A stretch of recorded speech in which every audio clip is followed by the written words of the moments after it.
Good news, you're here just in time. Here's another Laneway Talks. Hi everybody, we're here today interviewing Chris Stockley from the Dingoes and Axiom, and we are going to go through his career from beginning to end. And how are you, Chris? Welcome to Laneway Talks. Good. Vincent, how are you? I'm very good, thanks. So, where did you grow up? Were you in Australia? Were you overseas? And what was the story? I'm from Winchester in Hampshire, England, and my family migrated to Australia in around about 1964.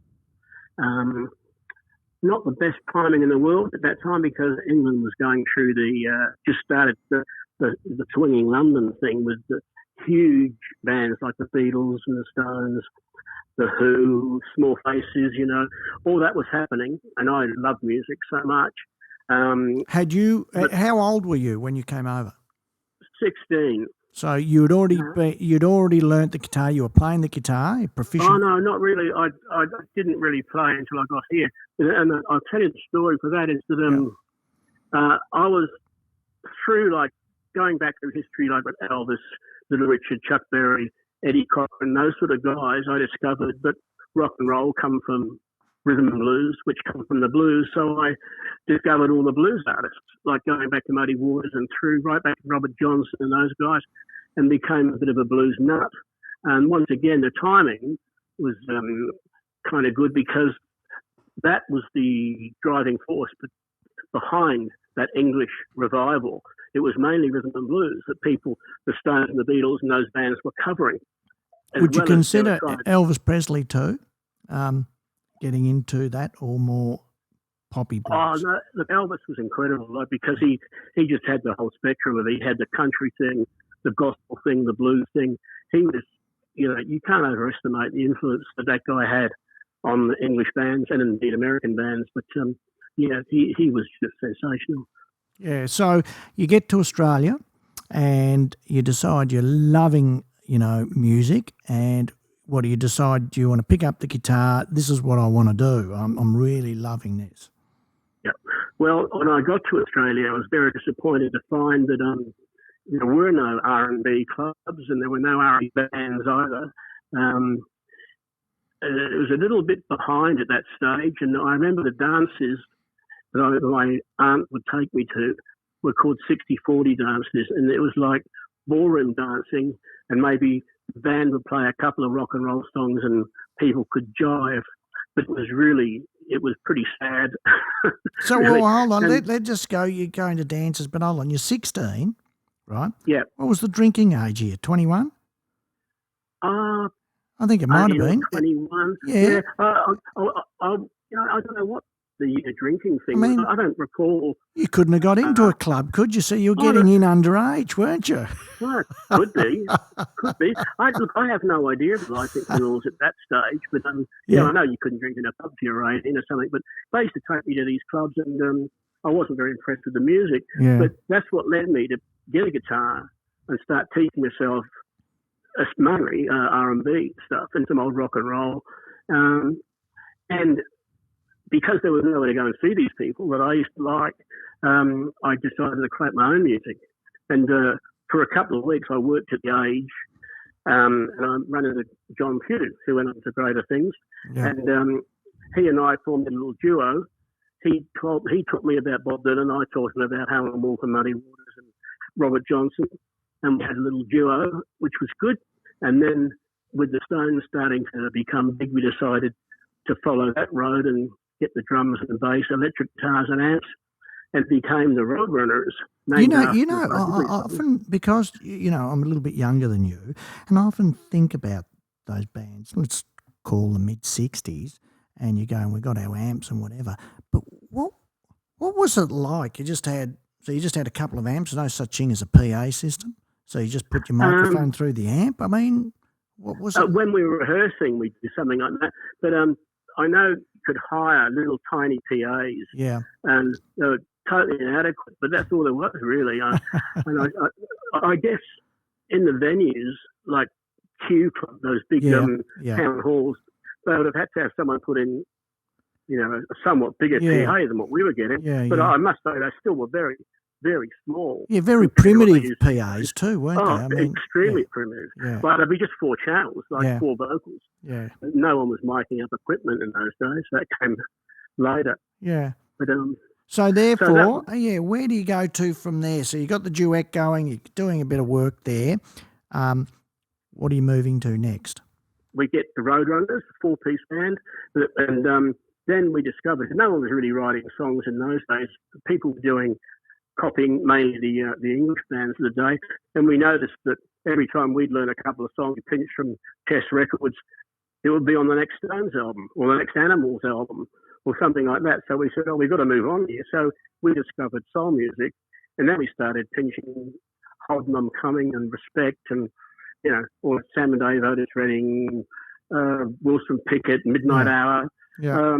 And that's where we went. And it was then during that time that we first decided, finally awakening to the fact that the Beatles and the Stones were now writing their own songs and not covering other people's, that we should do that. So we kind of attempted doing originals, which I said every band was going through the same thing at the time. It's a completely different mindset. If you take it forward 50, 60 years, and if you want to pursue your career in the music business, you write originals. You don't do cover work, right? No, but right. You go back to then, and as you said, we were doing all that, and we thought, well, we've got to start writing our own material, and it wasn't that common. Is that what you're saying back then? Yeah. That's right. Everyone was happy to just cover the Beatles or the Stones or whatever. But it was obviously the Beatles opened that door. By I mean, all their hits were basically their own songs as opposed to earlier when people were just covering records. Yeah. But every band was doing that. So you got the Roadrunners, and what happened? Then that morphed into Campact, and that's when we got into the soul thing and writing our own songs. Yeah. Then that got a bit poppy for me, a bit too teeny bop sort of thing. Yeah. And I got offered the gig with Axiom, with John Moody and Brian Cadd, Glenn Shorrock and Doug Lavery, who had all been in huge bands. Glenn in Twilights, Don and Brian in the group, and Dougie from the Valentines. Yeah. Now, all those guys that had huge hit records. Campact had, I think, a couple of hits. One of them was a cover of James and Bobby Purify's I'm Your Puppet. So we did lots of TV and we were straight in the studio and recording with Axiom. So we had no problem. We were like a huge band overnight. Yeah. Because of all the members passed. We had no trouble getting work or getting record deals or getting our faces on television. Well, of course, I'll just butt in there and say, so no problem getting record deals. And Axiom, to this day, I know, still get a lot of streaming and get a lot of video streaming. But as we know, the deals back in those days were an absolute shocker. And you'd be lucky, some people are even on 0.5%. A lot of the contracts I've seen from the early 70s are 3.5% of wholesale. Wholesale's a debatable price. And so you're getting signed and, you're recording and you're having hit songs, but were you making any money? Not a lot, but I think once again you look at a band like Axiom and they probably got a better deal than what you're talking about simply on the strength of the previous members' success. I mean, the group had unknown amounts of number one hits and the Twilight's the same. I think the Valentines by that stage had 2 or 3 number ones. And Dougie also played with Doug Parkinson. So, they're all, and even my humble self, I did have a couple of hits. And I think, we were probably lucky. We would have got a better deal than most people. But like you say, even the good deals were pretty bad back then. So there wasn't a great deal of money to be made, although I should say it's probably more than what you get out of Spotify. So. We'll get to the digital. We'll get to that and we'll discuss that. But, I get pretty pent up and a bit emotional about, some of the deals that were going on, and the people that were actually creating the music were simply feeding the corporations that were then on selling it and their lifestyles. But the guys that created it were the bottom dwellers in a sense, you know. Okay, there's one or two or three or four that really made the, you know, Elvis Presley or the Rolling Stones, but, you know, it really, and we will get to a bit of that. So therefore, what happens with Axiom? You're having a few hits here, and what do you decide to do? I think we racked up 2 or 3 hits, and we decided, like every other band in Australia, to go to England. Glennon had been there with the Twilights and broken up. Don and Brian had been there with the group and broken up. And the Masters Apprentices did the same thing. So Axiom went over full of hope. And we were quite lucky in getting a record deal. We got a fairly good deal with Warner Brothers in England. Sadly, we didn't gig much. Why is that? So you've been signed by a major label. You're obviously being paid, and you're recording, but you're not gigging much. I mean, yeah, well, that's exactly. The record took a long time. First of all, to get signed and then get in the studio and make the record took a real long time, far too long, and we weren't really wanted to work. I mean, the record company didn't want us to work really until we'd got the record out and there was some point to touring, and therefore they'll probably give you some tour support or something like that. Yeah. But, and for myself personally, I would have preferred, I would be quite happy to go along to the local pub and play for nothing, you know, a few bucks or a few pints. Yeah. But some of the guys had already done that with their previous bands, and they decided that was kind of tough. If you come from a level like the Twilights and the group, and then you find yourself carting your own gear in the snow and also your support from someone else, you know, and they said, no, it's not a good thing. So we decided to play the record company way and, okay, let's wait till the record's out and do it. Sadly, that had us living in a house very close proximity to each other, and then when the wives and girlfriends arrived from Australia and shifted in, it's kind of split the band in that it wasn't the 5 guys hanging out and drinking and going to shows anymore. Yeah. It was people going out with their wives and girlfriends, and it kind of, you know. I tend to understand that totally, in that as much as whether it be on the female side with a male or whether it be a female band with a male, once the partners get involved, this is my opinion, the concentration starts to wane, people start to drift, you know, and if a band is together, if the cohesion of the band's there and they're writing and being creative, you want no distractions, and that comes out in the music. So how many times have we seen a supergroup album come out and you go, this is going to be absolutely terrific, 4 supergroup members, but they've never really played together before, and you can hear it in the music in the sense that it doesn't gel. It's just 4 great musicians. So therefore Axiom are starting to feel the pressure, and is it split time? Well, we came back just as we completed the album. They got a single together and put that out in Australia to give us a bit of warm-up time. Yeah.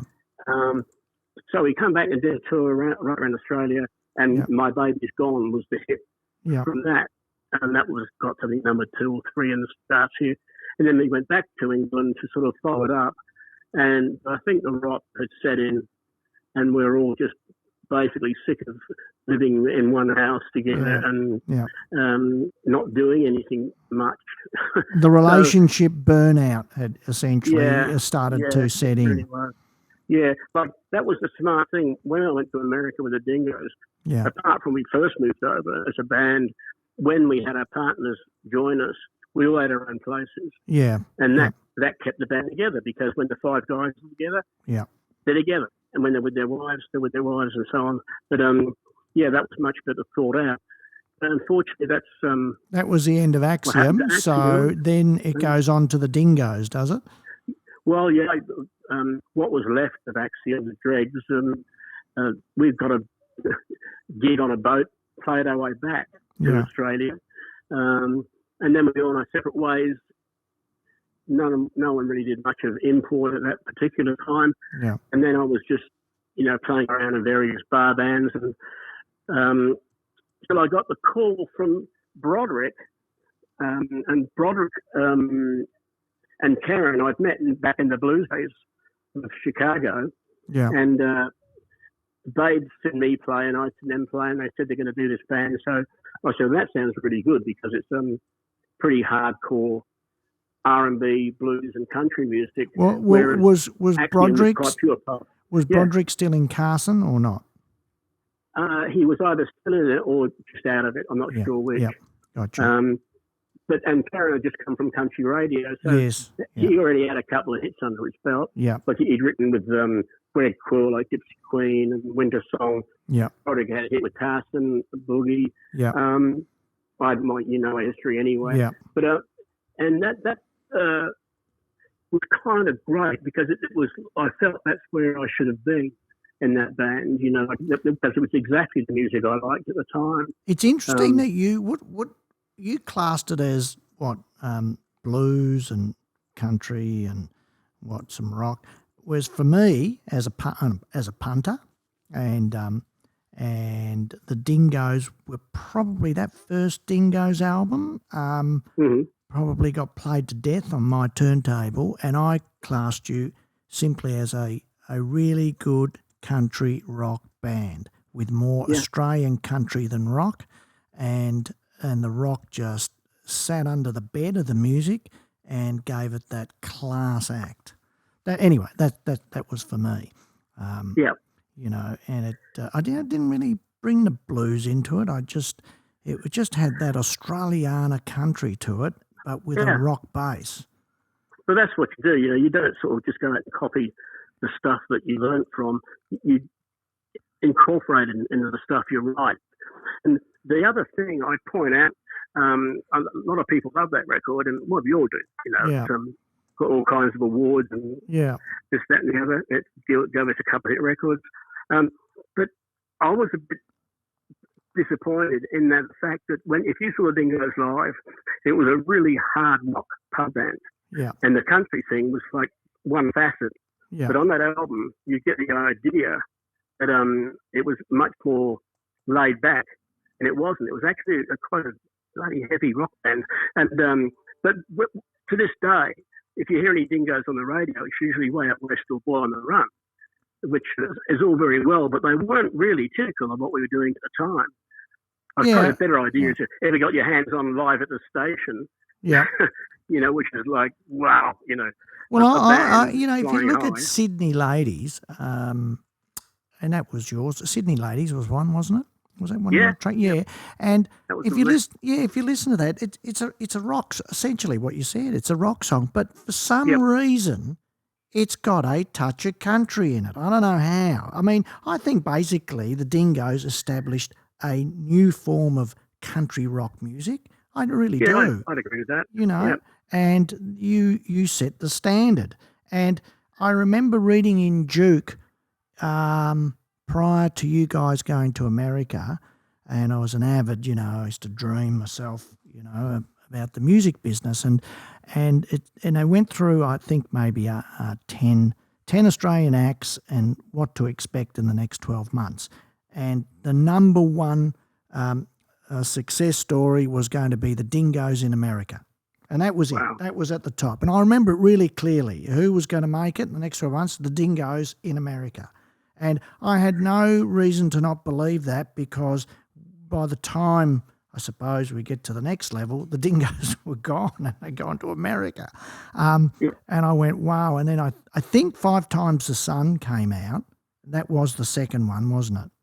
Yeah. Yeah. And it just blew me away in the quality, firstly, but the sound and the creativity in there was just world class. And I thought, wow, Jesus, they were right down at Juke.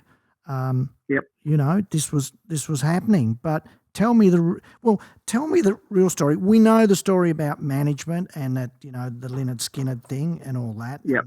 And, we've all heard it. But you did play some big supports over there, didn't you? Oh yeah, we did. We we big went over there. stages. We started out in Canada rehearsing until they fixed up all our visas, and we went to the States, especially living in Mill Valley, California. Yeah.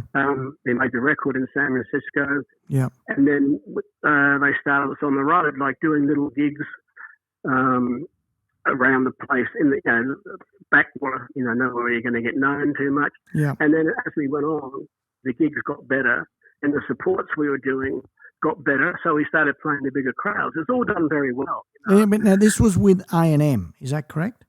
A&M Records and Peter Rutch's Yeah. management company. Yeah. And sure, we started working with bands like Tom Petty and so you were playing in front of some pretty damn big crowds. Yeah, big crowds and good places. We did Charlie Daniels on, I think it was Long Island or somewhere like that. Yeah. We were, and they very carefully they chose the right acts for us to be with, which often is not the case they hear, where they just bunging on with whoever that happens to be in town. Oh yeah, complete waste of time. Yeah, you're playing with someone. Whereas they had us with Charlie Daniels and with Tom Petty and acts like that we were complimentary to them. Mm. And how did you feel when you played? Did you do some big arenas or whatever as supports? We never got that was when it stopped because of the Skynyrd thing. Basically, we were going to start doing the big tours, but the clubs we were playing were like incredibly well known. They were known as showcase places. Yeah. And like the bands I just mentioned, there are many more, of course, and they were huge bands, but they would go to these places. They'd play the clubs. They'd sell records. They'd often record at these clubs because they had a better sound than the arenas.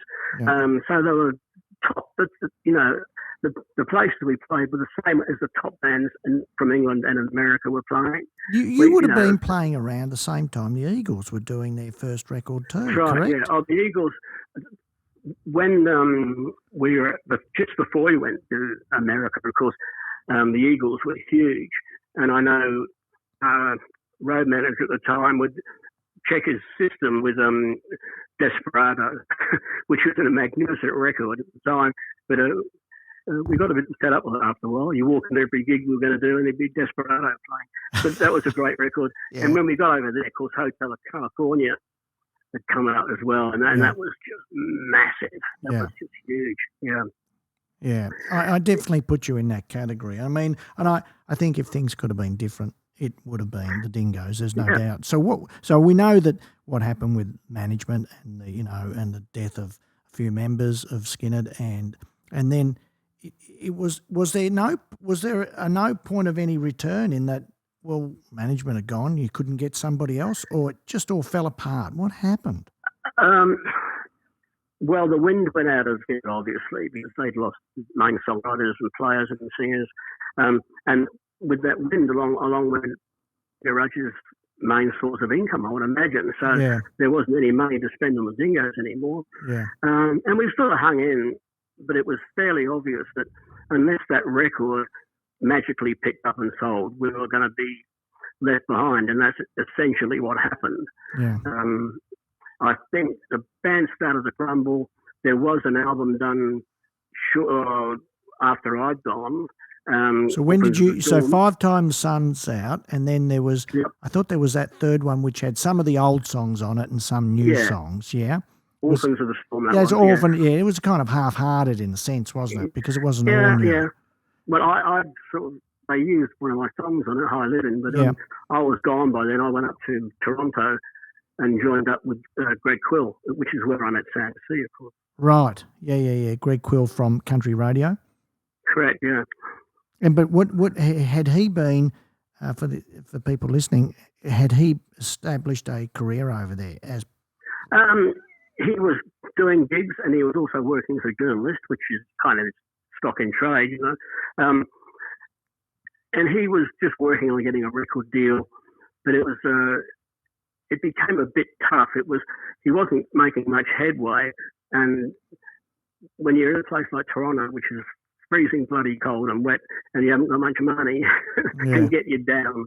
So the long story short is that we came back to Australia to tour. Yeah. And now when you say we, who are you referring to? Yeah, well, that band that was that he had in Canada, which was Summer Country Radio, and myself and that. We came back here, and Sam and I think, decided that we had a better future here. Sam C.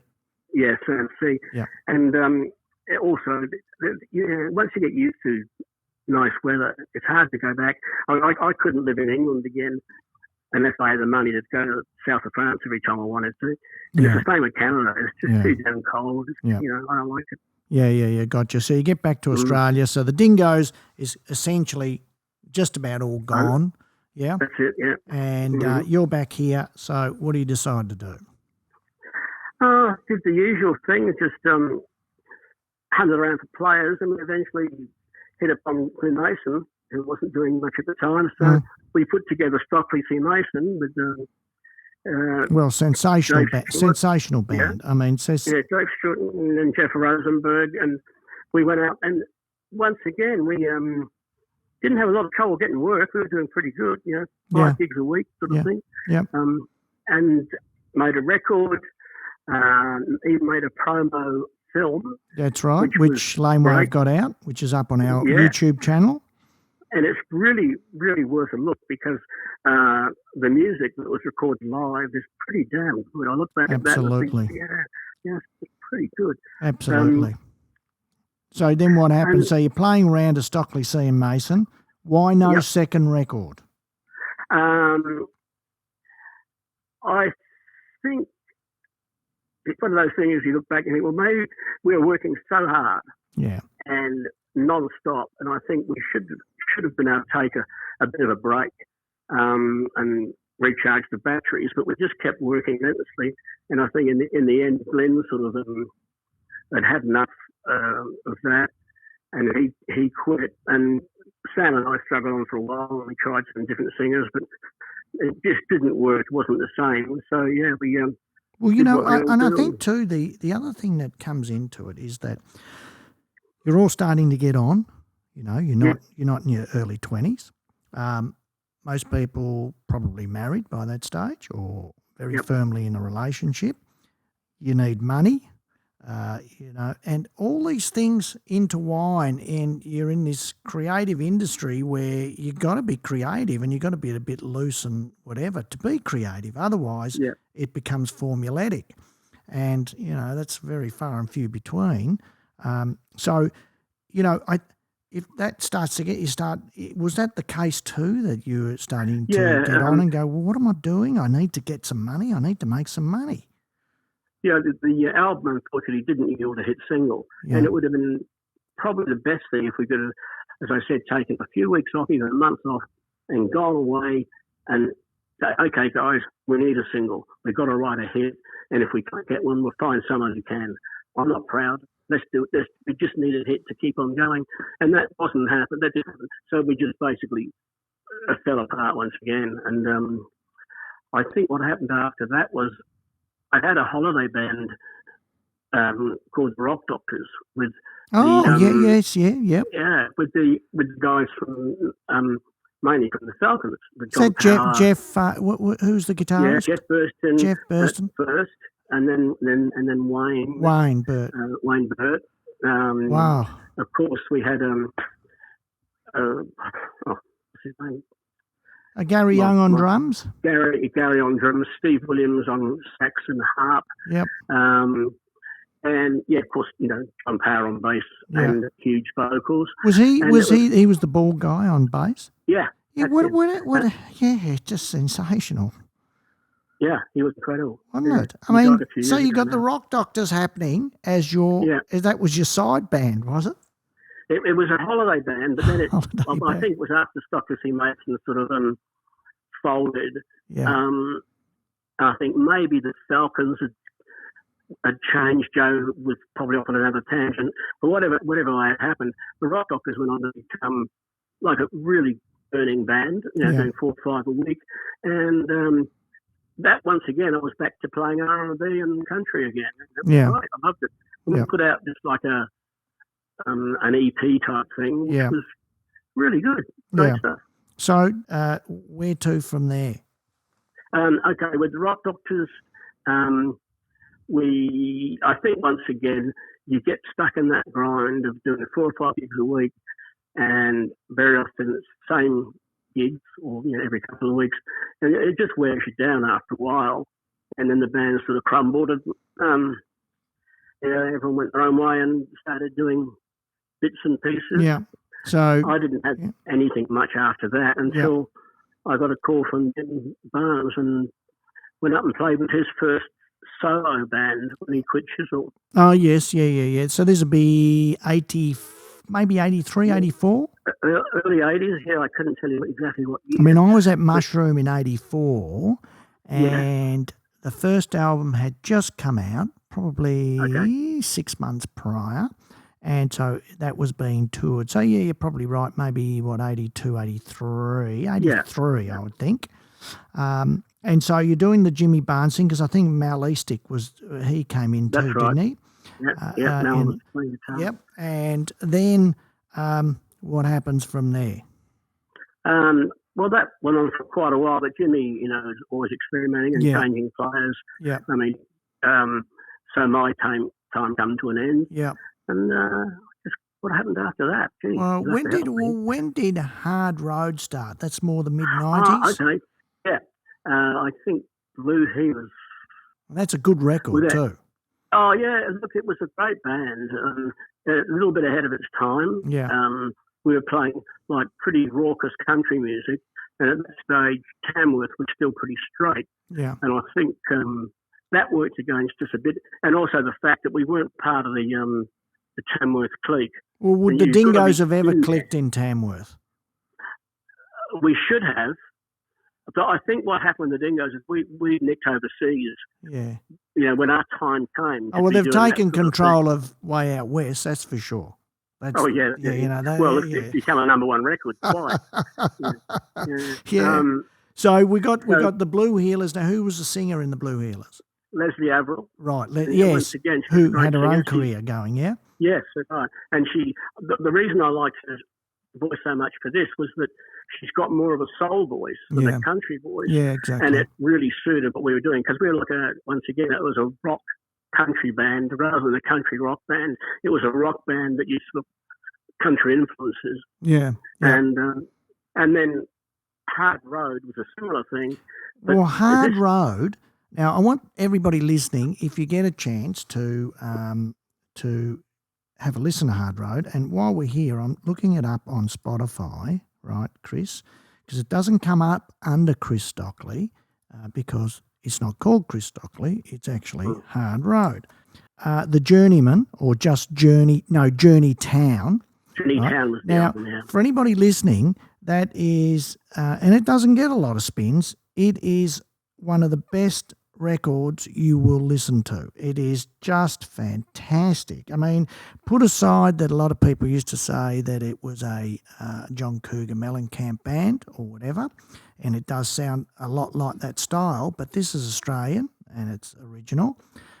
There is even Boy on the Run on there, and it is just sensational. And it was a great band, Chris, and what a shame we never saw any more records from that. I mean, did it work live? Oh yeah. See, what it started out, that was an era when cover bands started to come back. Right. And if you were trying to put a band together of any description, half your band would be in other bands. So getting together for rehearsal or to do gigs was almost impossible. You're always trying to find substitutes and relearn the repertoire. Because people all over the place. Yeah. So I had this idea.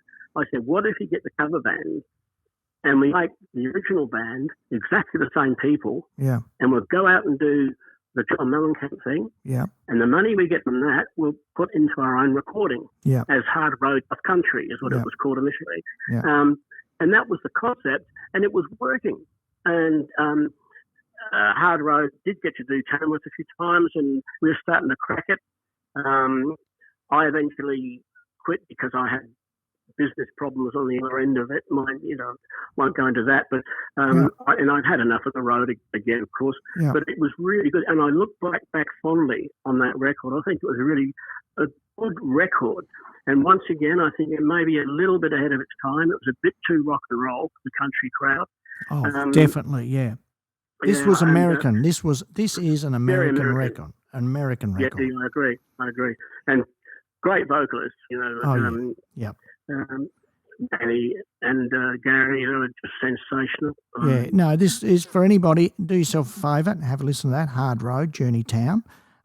It is just fantastic, a really underrated record in the sense that it doesn't get as many streams. But so then from there, where do we go to? You have a bit of a hiatus, or what do you do? Oh, yeah, I disappeared for a while because I got involved in my wife's catering company. And yes. I sort of put down the guitar for a few years and did that. And then you got back to your album, which is We Go to Chris Stockley, right? That's right. I decided to. I was still writing a bit, and I thought, well, it's very hard convincing people to do your songs, and so I said, oh, bugger this, I'm working on these songs. If I can't get other people to sing them, and some of the songs we had recorded variously I hadn't been happy with, I wanted to do different versions of them. So I thought, okay, better or worse, I'm going to put out my album, and that's my little statement. And ran into James Black in the street one day, and we got chatting, and he ended up producing the album, which I'm very happy with. Well, I don't. You said earlier in the piece that you don't enjoy playing on your own in the sense of just you and your guitar, but you are a songwriter, and you are a great guitarist also, and you're a good singer. All right, so I don't understand why you wouldn't go out now and just it's Chris Stockley and write an acoustic record. I just don't get it because you all the qualities are there. They're all there, and people want to hear more of Chris Stockley. So why not give them more? You can write hit songs because you've written them. Look, I agree. I should be able to do it. The vocal was always my problem because when you've worked with like Glenn Shorrock, Brian Cadd, Mick Barnes, Broderick Smith, they're true singers. I mean, their voices are amazing. Yeah. I just don't have the vocal chops they do. Yeah. I can carry a tune, and I'm okay singing my own stuff. So I do agree I could go out and do something like that. I wouldn't do it by myself. I'd leave a small band sort of thing.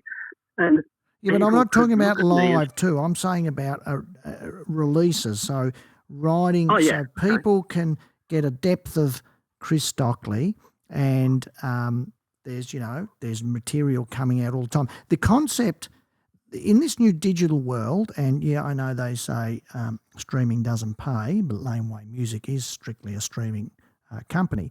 But we do have acts, and it probably comes back from to make money from digital streaming, you must be social media savvy. And that's what it is. Yep. Back in our day, it was the record company would do the marketing and promo because that's what your social media was. Well, whereas now you need to be social media savvy yourself, and it works. And it does cross-correlate, and it does then push the streams. And we have artists to prove that. And, you've got to be with it. And if you're not, it's very hard to get recognised. But put that aside, as you do get discovered, people want depth of catalogue. The concept of an album no longer exists. It's about a single. And it's you release a single and you release another single and you release another single. And when you get to 10, you put it together as an album. And it's constant. And there's a whole new way of how the business is working. Very difficult to convince people, but the young guys know it back, like the back of their hand, and they're doing it and milking it. But I say to people like Chris Stockley, why can't we get more tunes out of Chris Stockley and just release a new track every month and just and it's Chris Stockley on his acoustic guitar ripping out those tunes that you can write because you've written them before, and there's no pressure. And I lay down the gauntlet to say we would all love to hear more tunes from Chris. You're not done yet, Chris, that's for sure. Yeah. Well, we did. I put a record with Bram 5-track EP, which was pretty good. Problem with that, we really suffered from the COVID thing. I won't go through the whole years of COVID, but it slowed down the recording. It slowed down everything about it. And we had, get this, 3 attempts at a launch. Every one of them cancelled because of COVID. And well, you know, Chris, at our age, we can't afford to lose 3 years, and we just lost 3 years. Yes, I know. And so I kind of ended up with a bunch of CDs and T-shirts and posters and not much to do with them. Although I must say, recently we did a show at Basement Discs. You know, and we went down, and because I've known Suzanne for a long time, and they've always been good to me, promoting my records and stuff. And we played. It was great. We actually managed to sell a few CDs with T-shirts. Yeah. So I'm still writing, and Brown was good because people in the band were writing too, and that was. I don't know if you've heard that record. Have you heard it? No, I haven't heard that one at all. Oh, I'll get you a copy, mate. Oh, well, I must get a copy of that. Yeah. we must put it out on Laneway. Yeah, it's not doing much because we screwed it up completely with. Well, we didn't. It was COVID and all the fact that we spent so much money and it was all down the drain in there. Well, what we'd like to do with you at some stage too, I mean, I can talk about here while we're talking, is to, you know, we've been running shows at POM, and we're not promoters, so we get very stressed running shows with an audience, but we are going to run some more shows there where we are going to go live to Facebook and YouTube. And obviously, you know, it's a vision recorded, and people will be able to see our artists. So we are going to do that, and we would love to have you on one of those shows. And that's why I say to you too, I'd like to lay down the gauntlet. Why do you have to have a band? Why can't it be Chris Stockley with his acoustic guitar and be upfront and personal? You know. You're a salesman. Yeah, well, no, that's right. Well, we will discuss that off air and see what we can do. But we would love to see even one new song from you on acoustic guitar, just recorded at home. I mean, it's all achievable these days. So we've got bands on our label that have got a singer in Spain. There's someone in Newcastle, there's someone in Sydney, there's someone in Melbourne, and they just keep shooting around all their multi-tracks, and bang, there's the album. It's all done, you know, all the songs. Yeah.